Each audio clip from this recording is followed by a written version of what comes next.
कहानी का नाम पीपल का सातवां साया। भूमिका, ये कहानी है एक ऐसे गांव की जो चलिए आज भी नक्शे में तो है, लेकिन लोग उसका नाम लेने से कतराते हैं क्योंकि वहां एक पीपल का पेड़ है। सामान्य पेड़ नहीं, बल्कि वो पेड़ जिसके नीचे 7 साए रहते हैं, और अगर कोई उन्हें गिन ले तो वो जिंदा नहीं बचता। गांव जहां सूरज जल्दी डूब जाता है, गांव का नाम था बेलापुर। यहां अजीब बात यह थी कि शाम के बाद कोई भी बाहर नहीं निकलता था। सूरज ढलते ही दरवाजे बंद, खिड़कियां बंद और हर घर में दिया जला दिया जाता था। गांव के बीचों बीच एक पुराना पीपल का पेड़ था। उस पेड़ के नीचे दिन में भी ठंडक रहती थी और रात में खामोशी।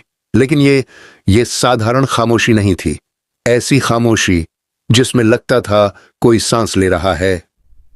शहर से आया लड़का रवि, एक फोटोग्राफर, शहर से आया था।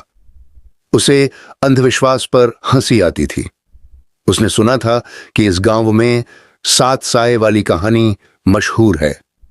उसने सोचा परफेक्ट हॉरर कंटेंट मिलेगा। गांव वालों ने मना किया, रात को पीपल के पास मत जाना। रवि हंसा, अगर कुछ नहीं हुआ तो तुम्हारी कहानी झूठी। गांव के बुजुर्ग ने सिर्फ इतना कहा, बेटा साए दिखते नहीं, महसूस होते हैं।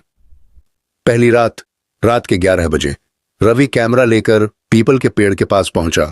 हवा नहीं चल रही थी, फिर भी पत्ते हिल रहे थे। उसने कैमरा ऑन किया। अचानक उसे लगा कोई उसके पीछे खड़ा है। पीछे देखा, कोई नहीं, लेकिन जमीन पर जो उसकी परछाई के अलावा एक और परछाई थी। रवि ने गिना, 1, 2। उसने गिनना रोक दिया। उसे याद आया, गांव वालों ने कहा था गिनना मत।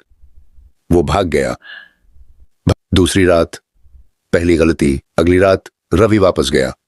इस बार उसने खुद से कहा, मैं डरूंगा नहीं। पेड़ के नीचे खड़ा हुआ। इस बार जमीन पर 3 साए थे। उसका दिल जोर जोर से धड़कने लगा। तभी उसके कान में धीमी आवाज आई, 3 नहीं, 4 हैं। रवि ने अचानक मुड़कर देखा, कुछ नहीं, लेकिन अब जमीन पर 4 परछाइयां थीं। उसने गिनना शुरू किया, 5, 6, और जैसे ही उसने 7 कहा, कैमरा बंद हो गया। 7वां साया। अगली सुबह रवि नहीं मिला। गांव वाले जानते थे क्या हुआ है। 3 दिन बाद उसका कैमरा पीपल के नीचे मिला। रिकॉर्डिंग चालू थी। वीडियो में रवि रो रहा था। वो कह रहा था, ये मेरे पीछे नहीं हैं, ये मेरे अंदर हैं। फिर आवाज आई, 7 अलग अलग आवाजें एक साथ, अब तू हमें देख सकता है। कैमरा गिर गया। स्क्रीन पर रवि की परछाई दिखी और उसके साथ 7वीं परछाई धीरे धीरे उसके अंदर समा गई। आज भी पीपल का पेड़ वहीं है। लोग कहते हैं रात को अगर कोई वहां जाए तो उसे 6 साए देखते हैं। 7वां दिखता नहीं, क्योंकि वो देखने वाले के अंदर खड़ा होता है। और अगर तुम्हें आज रात अकेले चलते हुए लगे कि तुम्हारी परछाई थोड़ी देर से चल रही है, तो गिनना मत, कभी मत गिनना।